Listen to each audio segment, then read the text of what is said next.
There's a fact that, that in the last couple of years, 2 million illegal immigrants went home. And the reason they did that is because they couldn't find work.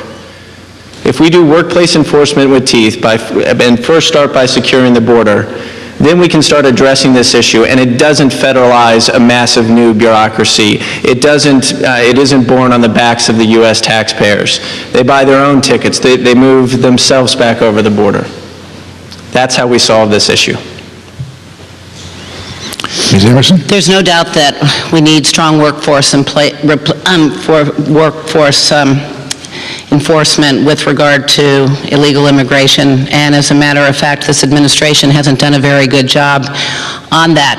And the fact is that we have many illegal immigrants working today in our district. As a matter of fact, I and Sheriff Bullock up in Farmington busted up a group of illegals who are working on a hotel site. We had the same issue here in Cape Girardeau. There are lots of jobs, and they're being hired to do these jobs, and they are illegally here. And the Federal Immigration and Customs Enforcement Service is not working and doing its job. They're saying, let them go, because the Obama administration last October said we need to have new regulations, and we will only keep those people who are actually terrorists, who we suspect are terrorists. This is no kind of policy. So we need border security, and I have a bill that actually makes workforce hiring a felony, and it's about the only bill that has any teeth in it at all. All right, thank you. The next question will start with Mr. Van Dieven, and if I'm not mistaken, it comes from Mr. Smythe. Mr. Van Dieven, cap-and-trade legislation has been identified by President Obama as one of his top priorities. This legislation would impose additional costs on companies and farms with greenhouse gas emissions and reward those that cut emissions. Where do you stand on this issue? Air and water quality has continuously improved in my lifetime. This is thanks to the free market and the hard work of environmentalists and scientists more than legislators. I am fundamentally opposed to government regulation. Individuals should be assumed innocent until proven guilty of creating unreasonable pollution. Corporations, however, by their very nature, have a limited liability, should continue to be subject to regulatory schemes. I don't know if humans have created global warming. It seems plausible that environmental damage is being caused by the burning of fossil fuels. Lots of people don't realize that this country has operated under a robust cap-and-trade system for over 15 years in sulfur dioxide emission limits. This has significantly reduced the amounts of that source of pollution from the coal-burning electric plants. Cap-and-trade may be a reasonable approach to reducing carbon dioxide emissions. The good news is that thanks to the free market, there is an abundance of emerging clean energy technologies, and it is only a matter of time before the consumer chooses these without government interference. Mr. Sowers, do you have a comment? Well, I'm against cap and trade. I think it rewards the same sort of folks that were rewarded by the Wall Street bailout. But it's very easy to be against something. The question is what are you for? My energy policy is very simple. One word: domestic. This was formed by navigating to raid sites halfway around the world by the light of oil wells. When Congresswoman Emerson came into office, we were dependent on foreign oil, and now we are more dependent on foreign oil. We have to move towards domestic production of energy. And I think everything's got to be on the table. Folks, we're in like the Saudi Arabia of timber right now, and that we don't have a single biomass plant online right now is atrocious. I think we need to focus on domestic sources, whether that's natural gas, coal, wind, water, and even nuclear is on the table. Ms. Emerson? Thank you. I wonder, Mr. Sowers, what your contributors from the Environmental Defense Council, the most liberal elite environmental group in America, think about your anti-cap and trade, but, you know, several $1,000s is, you know, that's fine. Let me tell you, cap and trade would put rural Missouri and rural America out of business. It'll cost thousands of jobs. It'll increase our electricity costs at least double.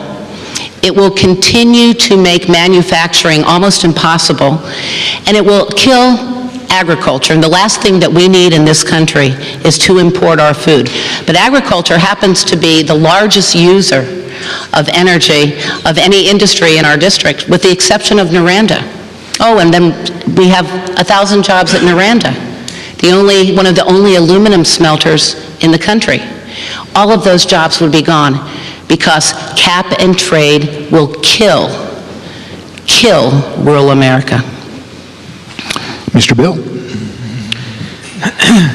I would be opposed to cap and trade at this time. This goes back to not having a stable business environment, and that's preventing us from getting jobs. And if we could hold off on cap and trade, that would be a very good thing, because essentially what we're doing is raising electric rates on unemployed people, and that's just not right.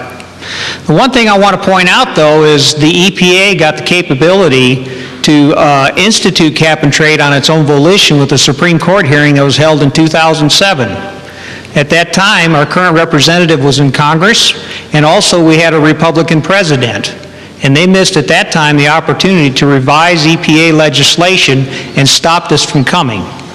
And essentially, the Obama administration has picked up the ball, and they're going to try to institute it anyway. Another impact that we're faced with is the EPA threat over ozone. And we need to work to stop the requirement by the EPA to have our factories go to lower ozone standards, which have been revised over the last 2 years. Thank you. All right, our next question will be from Mr. Rust, and we'll start with Mr. Sowers. Mr. Sowers, Social Security and Medicare are on a path to bankruptcy, and without changes, they will certainly be bankrupt by the time today's college students near retirement. What needs to be done to sustain social safety net programs?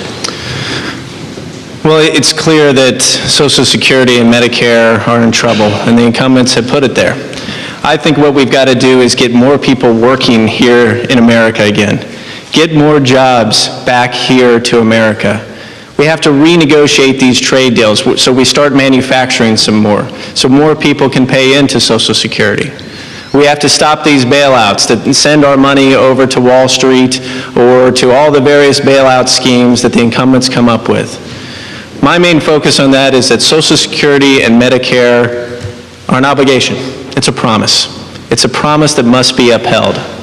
So my focus is going to be on bringing new jobs, new economic opportunity to this area.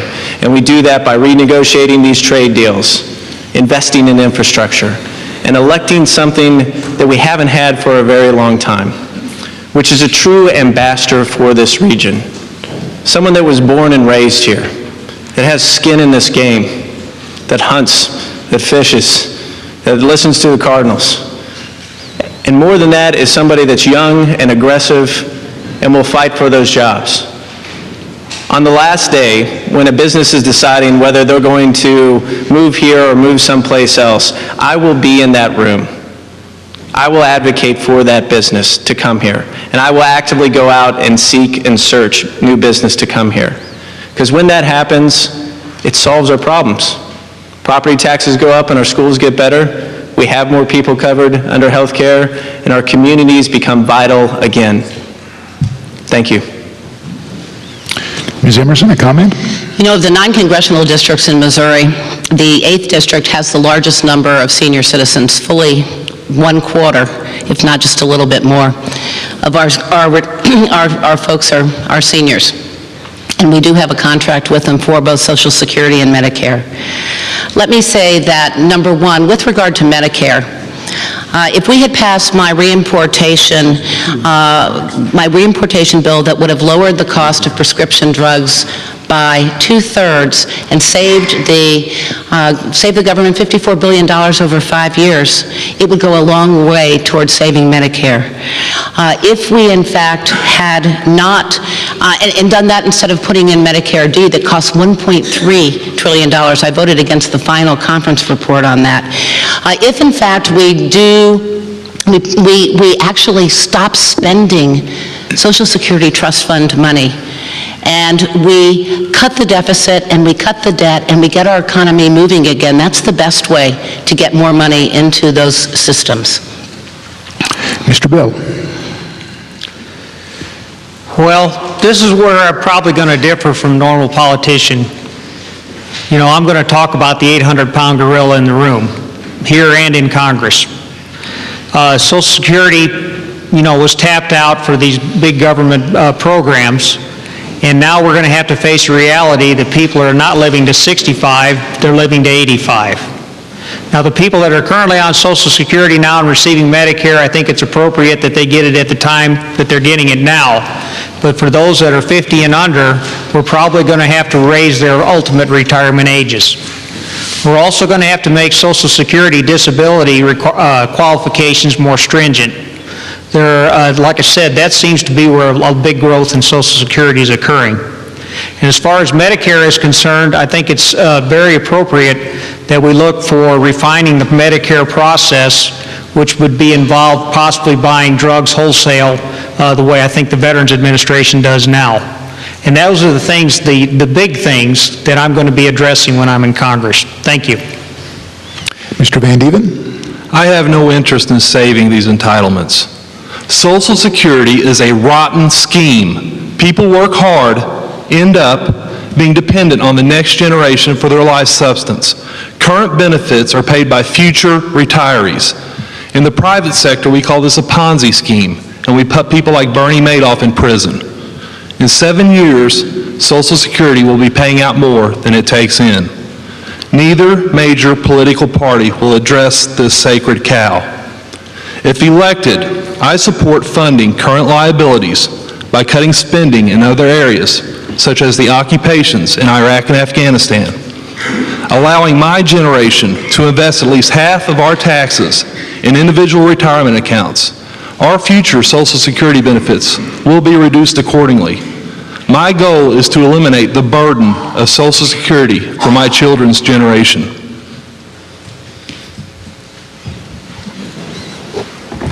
Okay, our next question comes from Mr. Smythe, and I believe it goes to Ms. Emerson.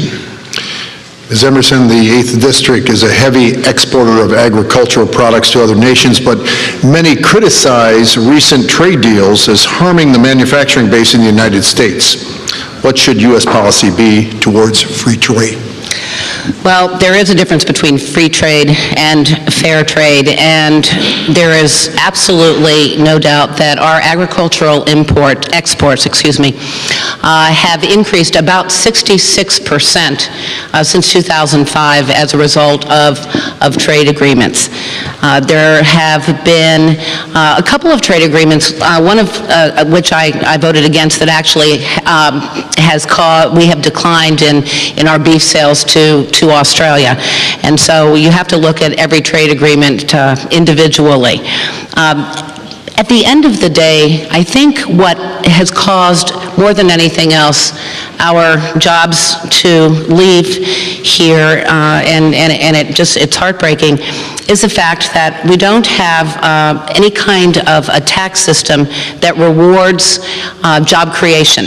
We don't have a regulatory structure that rewards innovation and creativity and job creation.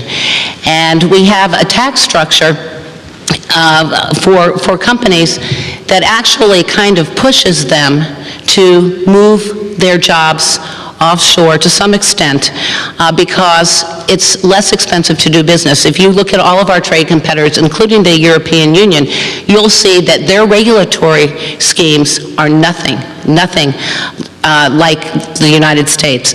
And while we do good things to take care of our environment, I think that it's very problematic for our industries here. And then when you look at policies like cap and trade, that will cost manufacturing jobs, no doubt, because of higher energy costs, and you look at the environmental regulations coming out of the EPA, and the EPA will, in fact, put forward new regulations for cap and trade in January, in spite of the fact that Congress might not act. These are the things that are causing our jobs to go overseas more than anything else. And it's very, very troubling, and it's something that we really have to focus on in the next Congress.